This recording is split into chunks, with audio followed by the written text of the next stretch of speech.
প্রতিবাদ স্বরূপ শিক্ষা উপদেষ্টা আপনার দেখেছেন আমাদের আমাদেরকে মনে বলেন আমরা এখানে ছয়রা বিদ্যালয়ের সাথে থাকি। তারপরে উনি খেয়াল করে দেখবেন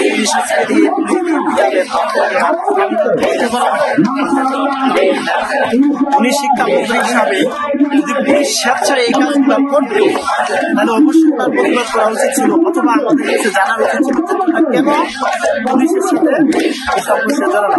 উনি কিন্তু কোনো খোঁজখবর আমাদের কাছ থেকে এতে বোঝা যায় উনি পুলিশকে লেগিয়ে দিয়েছেন। পুলিশ কেন আমাদের মারবে? পুলিশের কি টাকা পড়ছে নাকি আমাদের মারবে? আমরা তো পুলিশের বিরুদ্ধে কোনো স্লোগান দিই না। এর আগে যে আমরা আগস্টে আন্দোলন করেছি পুলিশ তো আমাদের এই 12 তারিখ কেন হয়েছে?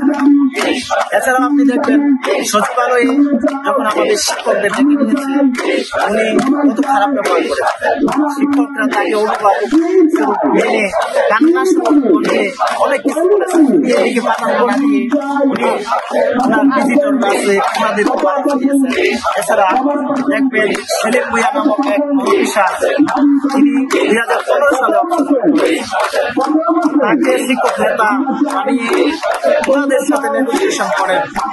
আমাদের যে ত্যাগী নেতা ওনাদের সাথে কথা বলার সময়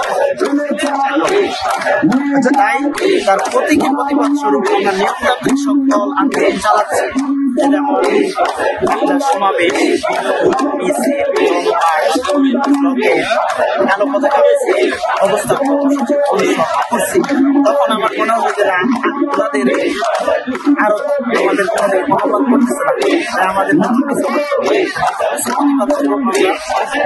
আজকে চলে যাচ্ছি সামনে আরো যত দীর্ঘ হবে তত আমরা নতুন নতুন কর্মসূচি নিয়ে আসবো, যাতে রাষ্ট্রের এই আগামী বছর আমরা রাষ্ট্রের পরিবেশটা আপনি দেখবেন যে শিক্ষা একটা মৌলিক অধিকার, বাসস্থান কি একটা মৌলিক অধিকার, রাষ্ট্রের তো একটা মৌলিক দায়িত্ব যেটা সংবিধান স্বীকৃত।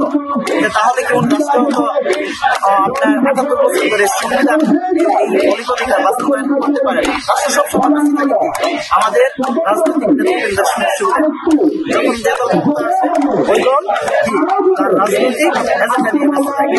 শিক্ষা ক্ষেত্রে এখন কি মনে হচ্ছে আপনার চুল কাটার মধ্যে দিয়ে কি আপনাদের কর্মসূচি প্রতি বছর ৯০,০০০ কোটি টাকার উপরে বাজেট হয় শিক্ষকদের বেতনের ক্ষেত্রে। এই ৯০,০০০ কোটি টাকা থেকে ওনারা কি অবকাঠামো উন্নয়ন করে? কেন করেন?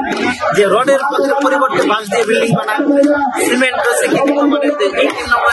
বড় অঙ্কের টাকা জালিয়াতি করতে পারে, প্রশিক্ষণের নামে বড় অঙ্কের টাকা জালিয়াতি করতে পারে। এর জন্য ওনারা ওইগুলা নিয়ে ব্যস্ত, কিন্তু শিক্ষকদের বেতনের ক্ষেত্রে গেলেই বললেই ওনাদের টাকা থাকে না, এক এক অজুহাত তারা। এটা আছে কিন্তু একদিনের বিষয়। আমরা পাকিস্তান আমলেও এটার বিরুদ্ধে আন্দোলন করেছেন। ওই সময় বাংলাদেশ স্বাধীনতা হওয়ার পরে আপনার অনেকে আন্দোলন করেছে, এমনকি এখানে 97 সালে যে আন্দোলন করেছে তারাও এখানে অংশ আছে, 2004 সালে আন্দোলন করছে তারা আছে, 17 সালে আন্দোলন করছে তারা আছে। এত রাষ্ট্রের প্রতি আমরা এই ইস্যুটা তুলে ধরার পর রাষ্ট্রের মনে হয় যে কি এটা রাষ্ট্রের কোনো ম্যাটারই না। আচ্ছা, এখন চুল কাটার মধ্যে দিয়ে কি আপনাদের কর্মসূচি বাস্তবায়ন হবে মনে হচ্ছে? কি মনে হচ্ছে? আমি রাষ্ট্রকে একটা বার্তা দিতে চাই যে আমাদের পিঠ দেওয়ালে থেকে গেছে, এখন আমাদেরকে কোনো অজুহাত দেখিয়ে তোমরা কি আমাদের সময় রাখতে পারবে না। যতক্ষণ না আমাদের দাবি পূরণ না হবে ততক্ষণ আমরা প্রতিবাদ করে যাব। প্রয়োজনে আমাদের জীবন মিলিয়ে দিয়ে তারপর আমরা শিক্ষা উপদেষ্টা অবস্থানের